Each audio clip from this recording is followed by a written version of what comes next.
Last lecture we have studied about the bonding in case of metal carbonyls. Today we will study what are the evidences from the vibrational spectra regarding the bonding in case of metal carbonyls. You know vibrational spectra we have studied.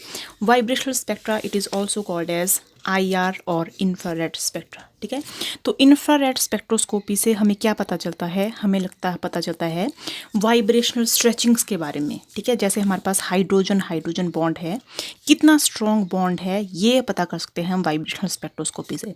तो अगर मैं करूँगी for example I have O bond and I have N triple bond N bond, तो जितना ज़्यादा strong bond होगा उतना vibrational spectroscopy से उसकी फ्रिक्वेंसी उतनी ज़्यादा आएगी. ठीक है, और इस फ्रिक्वेंसी को क्या बोलते हैं, it is called as the stretching frequency. Stretching frequency it is denoted by nu. तो more stronger is the bond, higher is the value of stretching frequency. और कहाँ से पता चलती है stretching frequency या bond strength के बारे में? We know from the value of force constant. It is K. Force constant कहाँ से पता चलता है हमें? From the vibrational spectra. क्यों? क्योंकि जो nu है in the IR spectroscopy, nu is equal to 1/2 pi under K upon nu. कुछ ऐसी इक्वेशन होती है. Here K is the value of force constant. तो higher is the value of force constant means more stronger is the bond, higher is the value of stretching frequency nu. Is it clear? अब हम देखेंगे कि bonding carbonyl जो है metal carbonyl, जब हमने क्या पढ़ा था कि in case of metal carbonyl we have a special type of bonding that is called as the back bonding. अब IR स्पेक्ट्रोस्कोपी से क्या क्या एविडेंसेस हैं जो हमें बैक बॉन्डिंग के बारे में बताते हैं, ये हम मतलब मेन मोटिव हमारा ये है today's topic. So if I study for the free metal carbonyl ligand, तो in free metal carbonyl the stretching frequency C∼O, ऐसे लिखते हैं स्ट्रेचिंग फ्रिक्वेंसी. तो C∼O की स्ट्रेचिंग फ्रिक्वेंसी मैं लिखती हूँ यहाँ पे free means here carbonyl is not coordinated to any of the metal atom, it is in the free state. तो stretching frequency for free carbonyl it is around 2143 centimetre inverse. ठीक है, ये learn कर लेनी है आपने. Free carbonyl the stretching frequency is 2143. अब जैसे ही कार्बोनाइल मेटल के साथ कोऑर्डिनेट हो जाता है, जैसे you have metal now CO it is coordinated to metal, तो इस मॉलिक्यूल में कौन कौन से बॉन्ड्स हैं और इन बॉन्ड्स के ऊपर क्या क्या अफेक्ट पड़ता है स्ट्रेचिंग फ्रिक्वेंसी से, it is the main study of the evidence from the vibrational spectroscopy. Is it clear? ठीक है, तो अब देखते हैं हम कि अगर मैं ब्रीफ आपको बताऊं मेटल, जब हमने कार्बोनाइल का स्ट्रक्चर पढ़ा था, तो जो कार्बोनाइल का मॉलिक्यूलर ऑर्बिटल स्ट्रक्चर था it was containing a lone pair of electron in case of 3 sigma orbital. In the first lecture of MSc, we have discussed about the structure of molecular orbital structure of this molecule. You can see from that. So this molecule, it was present in the non-bonding orbital. This is the non-bonding orbital. And the one more important point which you have to consider, that this sigma orbital, which I am considering non-bonding, it is slightly anti-bonding. It is slightly anti bonding, मतलब pi star sigma star nature है इसका थोड़ा बहुत. ठीक है, ये था इसका highest occupied molecular orbital in case of CO. ठीक है, इसके ऊपर आपके पास 2 ऑर्बिटल थे, pi star and pi star, और ये कैसे ऑर्बिटल हैं, these are empty orbitals, anti bonding empty orbitals. Is it clear? अब अगर मैं इस पेयर में से, मतलब ये स्लाइटली एंटी बॉन्डिंग है, अगर मैं यहाँ से ये वाला इलेक्ट्रॉन रिमूव कर दूँ तो क्या हो जाएगा, इलेक्ट्रॉन रिमूव करने से bond order means bonding orbital, bonding electron minus anti bonding electron divide by 2, this is the bond order. तो अगर मैं एंटी बॉन्डिंग से इलेक्ट्रॉन को रिमूव करती हूँ तो बॉन्ड ऑर्डर क्या हो जाएगा आपका, इंक्रीज.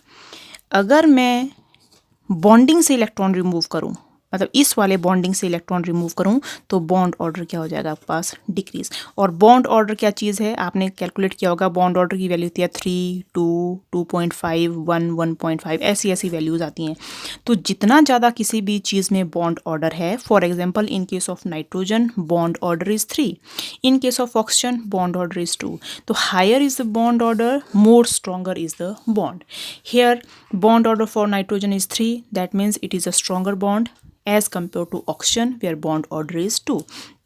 तो जब मैं इस वाले ऑर्बिटल से इलेक्ट्रॉन को रिमूव करती हूँ तो बॉन्ड ऑर्डर क्या हो जाता है इसका, डिक्रीज। इसका मतलब मैं इलेक्ट्रॉन कहाँ से रिमूव कर रही हूँ, स्लाइटली एंटी बॉन्डिंग से।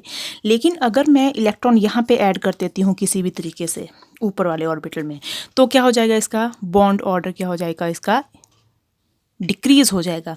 बॉन्ड ऑर्डर डिक्रीज होने से क्या हो जाएगा, इसका क्या मतलब हुआ कि ये वाला बॉन्ड क्या बन रहा है, it is becoming more and more stronger bond बन रहा है। Is it clear. तो अब हम देखते हैं कि जब हमारे पास फ्री CO मॉलिक्यूल था तो कितनी फ्रिक्वेंसी थी इसकी, 2143 एंगस्ट्रॉम। अब मैंने क्या किया, इस मॉलिक्यूल को कोऑर्डिनेट कर दिया किसी भी मेटल के साथ, जैसे MCO। तो I have 2 situations here, M coordinated to CO और ये, ठीक है।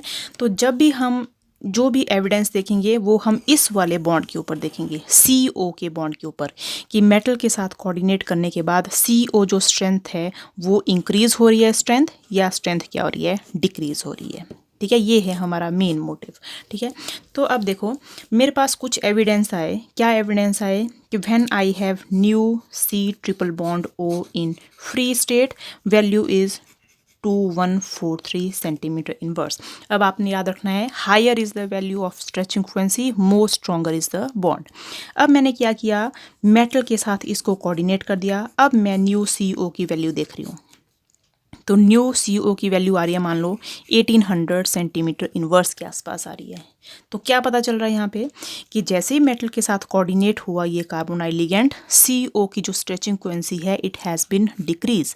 अगर ये डिक्रीज होगी मतलब ये वाला जो बॉन्ड है ये हो गया वीक। वीक होने का मतलब है जब मेरे पास C ट्रिपल बॉन्ड O है तो 3 बॉन्ड स्ट्रॉन्ग बॉन्ड है, बॉन्ड लेंथ इज लेस, छोटी है बॉन्ड लेंथ। जैसे नाइट्रोजन की बॉन्ड इतना स्ट्रॉन्ग है कि बॉन्ड लेंथ छोटी है, लेकिन कार्बन कार्बन के बीच में सिंगल बॉन्ड है तो बॉन्ड लेंथ क्या है, ज़्यादा। वैसे ही जब मैं फ्री CO ले रही हूँ तो CO के बीच में bond length is very less when it is in the free state.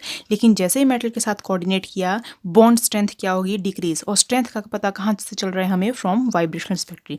तो ये वाला बॉन्ड क्या हो गया यहाँ पे, इट हैज़ बीन इंक्रीज्ड। ठीक है, तो what is the consequence, that due to back bonding the bond length of this CO has increased, या हम क्या बोल सकते हैं कि this CO bond has become weaker as compared to that of the free carbonyl ligand. Is it clear? This bond has become weaker as compared to that of the free carbonyl ligand. अब देखते हैं हम, बहुत सारे चीज़ें हैं कि क्यों ऐसा हो रहा है, ये बॉन्ड वीक बन रहा है। और एक और बात कि ये किस चीज़ का एविडेंस है, it is the evidence for pi back bonding. ठीक है, हमने क्या पढ़ा था, हमने सिनर्जिक टाइप ऑफ बॉन्डिंग पढ़ी थी। तो सिनर्जिक टाइप ऑफ बॉन्डिंग क्या बोल रही थी कि जब आपके पास CO लिगेंड मेटल को इलेक्ट्रॉन दे रहा है, सिग्मा बॉन्ड जब बना रहा है, तो मेटल कार्बन की जो बॉन्ड स्ट्रेंथ है वो मतलब बॉन्ड बन गया यहाँ पे। लेकिन जैसे ही मेटल ने अपने ऑर्बिटल से, ये तो ऑल फर्स्ट बॉन्ड क्या बन गया था, सिग्मा बॉन्ड, लेकिन मेटल ने वापस अपने जो एक्स्ट्रा इलेक्ट्रॉन थे, it has been given back to the pi star anti bonding orbital of carbon. तो ये बन गया आपके पास पाई।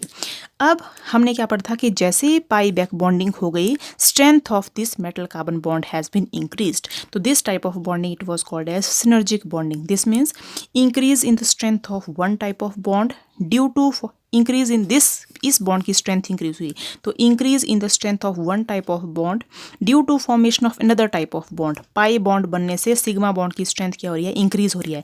तो such type of bonding was called synergic bonding. ठीक है, लेकिन इफेक्ट क्या हुआ कि मेटल कार्बन की बॉन्ड स्ट्रेंथ तो इंक्रीज हुई, सिनर्जिक इफेक्ट तो हुआ, लेकिन उसका कॉन्सिक्वेंस क्या हुआ कि CO की बॉन्ड स्ट्रेंथ क्या होगी, यहाँ पे डिक्रीज हो गई। अगर मेरे पास मेटल कार्बन के बीच में सिर्फ सिग्मा बॉन्ड बनता तो CO की स्ट्रेंथ के ऊपर ज़्यादा कोई इफेक्ट नहीं पड़ता। हाँ, अफेक्ट पड़ता, क्या बनता, ये ज़्यादा स्ट्रॉन्गर बॉन्ड बन जाता। क्यों बन जाता ज़्यादा स्ट्रॉन्गर बॉन्ड? क्योंकि जो कार्बन के जो इलेक्ट्रॉन पेयर थे वो कहाँ से रिमूव हुए? From anti bonding orbital. जैसे ही एंटी बॉन्डिंग ऑर्बिटल से इलेक्ट्रॉन रिमूव हुए होंगे तो बॉन्ड स्ट्रेंथ क्या होगी उसकी? इंक्रीज हो गई होगी। ठीक है, बॉन्ड स्ट्रेंथ इंक्रीज हो गई होगी इसकी। लेकिन अब क्या किया मैंने, एंटी बॉन्डिंग में सिर्फ सिग्मा बॉन्ड बना तो ये वाला बॉन्ड स्ट्रॉन्ग बन गया होगा। लेकिन जैसे मैंने मेटल के जो इलेक्ट्रॉन्स हैं वो कहाँ डाल दिए? वापस कार्बन में डाल दिए। तो कहाँ डाल दिए? अब ये एंटी बॉन्डिंग ऑर्बिटल में डाल दिए। तो जब एंटी बॉन्डिंग में आए तो बॉन्ड जो ऑर्डर है वो क्या हो गया? उसका डिक्रीज हो गया। तो due to decrease in the bond order this bond length has been increased. ठीक है, तो कहाँ से पता चला? Due to decrease in the value of this stretching frequency. ठीक है, so these are the some of the factors that what is the consequence of pi back bonding. The consequences of pi back bonding is that metal carbon bond strength increases but at the same time CO bond strength decreases. अब हम पढ़ेंगे what are the evidences और क्या क्या कहाँ से हमें पता चला इन evidences के बारे में। ठीक है, तो फर्स्ट हम आ जाते हैं।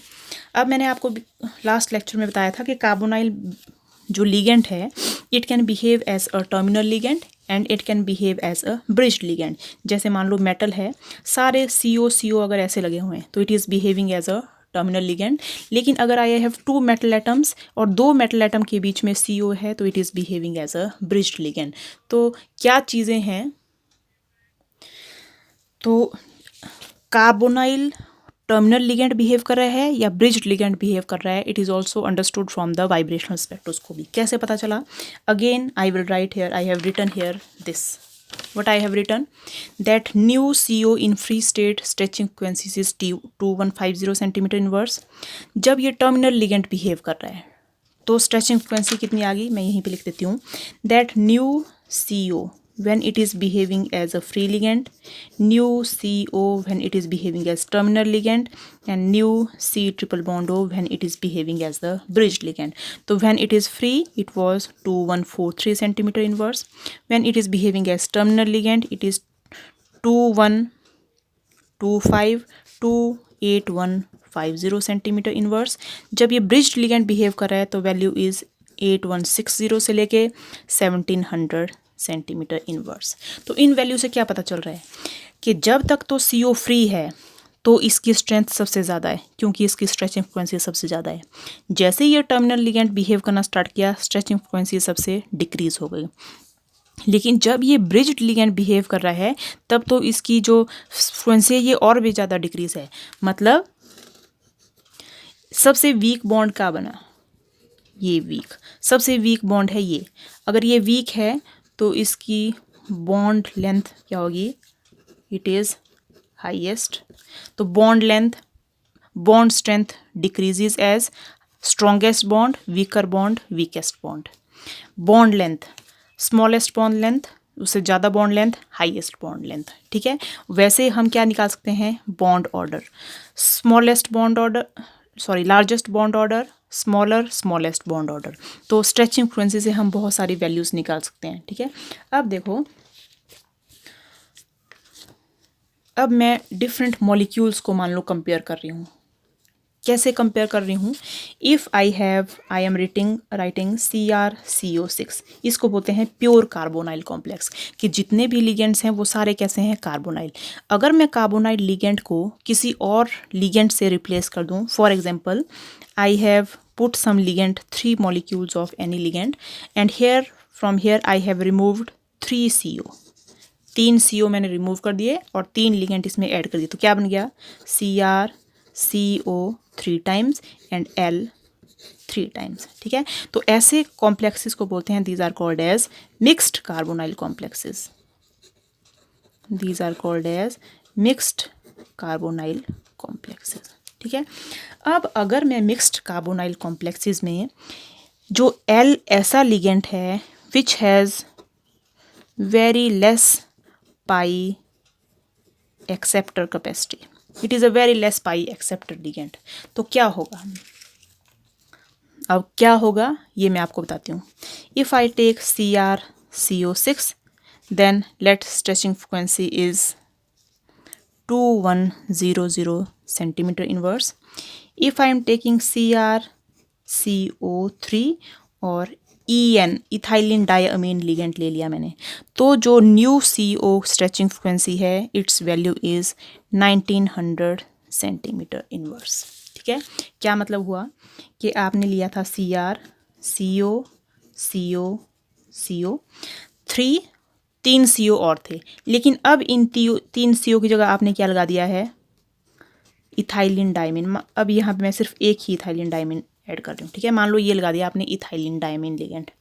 अब क्या हुआ कि जो CR था, ethylene diamine ligand, it is a very poor pi acceptor ligand. इसकी पाई एक्सेप्टिंग कैपेसिटी नहीं है। बोलने का मतलब है कि CO में तो पाई बैक बॉन्डिंग हो जाएगी, लेकिन इसमें पाई बैक बॉन्डिंग नहीं होगी। तो मेरे पास दो लिगेंड, दो कॉम्प्लेक्सेस बन गए। एक है CO जो ऊपर वाला लिखा, नीचे है CO और एक और N आ जाएगा यहाँ पे, मतलब एक और मान लो यहाँ पे CO है, क्या बच गया, CO4 और इन लग गया यहाँ पे। ठीक है, तो क्या बन गया यहाँ पे आपके पास कि जब मेरे पास प्योर कार्बोनाइल कॉम्प्लेक्स था तो क्रोमियम के ऊपर जितने भी इलेक्ट्रॉन्स थे वो कहाँ पे शेयर हो रहे हैं, 6 CO के ऊपर। मतलब यहाँ पे भी पाई बैक बॉन्डिंग हो रही है, यहाँ पे पाई बैक बॉन्डिंग, यहाँ पे पाई बैक बॉन्डिंग, यहाँ पे पाई बैक बॉन्डिंग, यहाँ पे पाई बैक बॉन्डिंग और यहाँ पे पाई बैक बॉन्डिंग। तो जितनी भी पाई बैक बॉन्डिंग थी it was distributed between 6 ligands. तो मान लो टोटल पाई बैक बॉन्डिंग है आपके पास 60 है, मान लो, इसका हम है नहीं, मैं सिर्फ बता रही हूँ आपको, ऐसे अज्यूम कर लो कि मान लो total pi back bonding capacity है 6। अगर 6 ने शेयर कर ली तो हर एक के पास कितनी पाई बैक बॉन्डिंग आ गई, 10 आ गई। ठीक है, अब आ जाओ, मेरे पास ये है ये वाला लिगेंड, ये वाला तो पाई बैक बॉन्डिंग नहीं कर रहा है, तो टोटल कैपेसिटी तो कितनी है क्रोमियम की पाई बैक बॉन्डिंग कराने की, 60, लेकिन अब कितने में डिस्ट्रीब्यूट होगी, ओनली 4 में। तो कर लो कितना आ जा गया, 4 1 4, 5 6, 5 4 20। ठीक है, तो यहाँ पे एक कार्बोनाइल कितनी पाई बैक बॉन्डिंग करा रहा है, सिर्फ 10 के मैग्नीट्यूड में, यहाँ पे कितनी पाई बैक बॉन्डिंग करा रहा है, 15 में। तो हम क्या बोल सकते हैं, कहाँ पे पाई बैक बॉन्डिंग ज़्यादा हो रही है, यहाँ पे। जहाँ पे जितनी ज़्यादा पाई बैक बॉन्डिंग वहाँ पे CO की बॉन्ड स्ट्रेंथ उतनी कम। जहाँ पे CO की मोर इज़ पाई बैक बॉन्डिंग, जितनी ज़्यादा पाई बैक बॉन्डिंग हो रही है, मोर is pi back bonding, less is new CO stretching frequency. तो क्या देख रहे हैं हम कि जितनी ज़्यादा पाई बैक बॉन्ड, यहाँ पे ज़्यादा पाई बैक बॉन्डिंग हुई, CO की स्ट्रेचिंग फ्रिक्वेंसी उतनी ही क्या होगी, डिक्रीज़। तो यहाँ पे देख रहे हैं आप CO की स्ट्रेचिंग फ्रिक्वेंसी क्या होगी, डिक्रीज़। यहाँ पे पाई बैक बॉन्डिंग क्या है, कम, इसलिए कि CO की स्ट्रेचिंग फ्रिक्वेंसी क्या है, ज़्यादा। तो जैसे हम लिगेंड को, मिक्स्ड लिगेंड में अगर पाई बैक बॉन्डिंग कैपेसिटी डिक्रीज़ हो रही है तो आपके पास स्ट्रेचिंग फ्रिक्वेंसी भी क्या हो जाएगी, आपके पास डिक्रीज़ हो जाएगी। ठीक है, नेक्स्ट अगेन अब हम देखेंगे charge on the metal atom. Charge कैसे अफेक्ट करता है मेटल एटम का। तो first example is, for example you have vanadium CO6 with 1 negative charge. Next example is FeCO4 with 2 negative charge. तो vanadium CO6 with 1 negative charge में vanadium के ऊपर कितना चार्ज है, -1। आयरन के ऊपर यहाँ पे कितना चार्ज है, -2। अब हम क्या देखते हैं कि मोर is the negative charge on metal. जितना ज़्यादा मेटल के ऊपर नेगेटिव चार्ज होगा, मोर इज़ पाई बैक बॉन्डिंग। अब क्या देख रहे हैं आप, इसमें और इसमें ज़्यादा पाई बैक बॉन्डिंग किस में हो रही है, इसमें। अगर FeCO4 में ज़्यादा पाई बैक बॉन्डिंग हो रही है तो मतलब CO की स्ट्रेचिंग फ्रिक्वेंसी यहाँ पे ज़्यादा डिक्रीज़ होनी चाहिए, और ये एविडेंट है फ्रॉम वाइब्रेशनल स्पेक्ट्रा। क्या कि यहाँ पे CO की स्ट्रेचिंग फ्रिक्वेंसी आती है 1790 सेंटीमीटर इनवर्स, और यहाँ पे आती है आपके पास 1860 सेंटीमीटर इनवर्स। तो this is one more evidence from vibrational spectra. More is the negative charge on metal atom, more is the pi back bonding. More is pi back bonding, less is the stretching frequency of CO। ये इतना ज़्यादा week हो गया bond, यहाँ पे कम पाई back bonding है तो यहाँ पे CO का बॉन्ड स्ट्रॉन्ग है, क्योंकि इसकी stretching frequency new it is greater. ठीक है, तो from this value we can calculate the strength of CO and extent of pi bonding. तो हमें एकदम पता चल जा रहा है फिगर से कि बैक बॉन्डिंग कहाँ पे ज़्यादा होगी, ठीक है। अब हम सेम यही एग्जांपल्स देखेंगे कुछ। For example you have manganese CO6 +1। I have, मैंने यहाँ पे लिखा है एक एग्जांपल लिखा है मैंने, मैं ये एग्जांपल ही आपको शो कर देती हूँ, ठीक है। जैसे I have written here manganese CO6 +1, CrCO6, vanadium CO6, titanium CO6। तो यहाँ पे मैंगनीज के ऊपर है +1 चार्ज, यहाँ पे इसके ऊपर 0 चार्ज, -1 चार्ज, -2 चार्ज। तो हम क्या देख रहे हैं यहाँ पे, as we move here in the group, negative charge metal के ऊपर क्या हो रहा है, इंक्रीज। यहाँ पे था पॉजिटिव, यहाँ पे 0 या -1 -2। तो जैसे ही नेगेटिव चार्ज मेटल के ऊपर इंक्रीज होगा पाई बैक बॉन्डिंग इंक्रीज हो जाएगी। पाई बैक बॉन्डिंग इंक्रीज हुई तो CO की स्ट्रेचिंग फ्रिक्वेंसी क्या हो जाएगी, डिक्रीज। तो आप देख सकते हैं यहाँ पे स्ट्रेचिंग फ्रिक्वेंसी है 2190 सेंटीमीटर इनवर्स, लेकिन यहाँ पे डिक्रीज होगी 1780 centimetre inverse. Same is the example here in NiCO4 charge is equal to 0, लेकिन FeCO4 चार्ज इज -2। तो यहाँ पे स्ट्रेचिंग फ्रिक्वेंसी इज हाई, लेकिन यहाँ पे stretching frequency has been decrease, ठीक है। तो these are the some of the trends in case of stretching frequency और evidence from the vibrational spectra. एक और चीज़ आपने ध्यान रखनी है कि अगर मेरे पास मेटल का स्ट्रक्चर कुछ ऐसा है कि CO यहाँ पे है और जो भी लिगेंड मैंने रिप्लेस किया था वो यहाँ पे है, ये कौन सा लिगेंड है जिसकी pi acceptor capacity is less as compare to that of CO।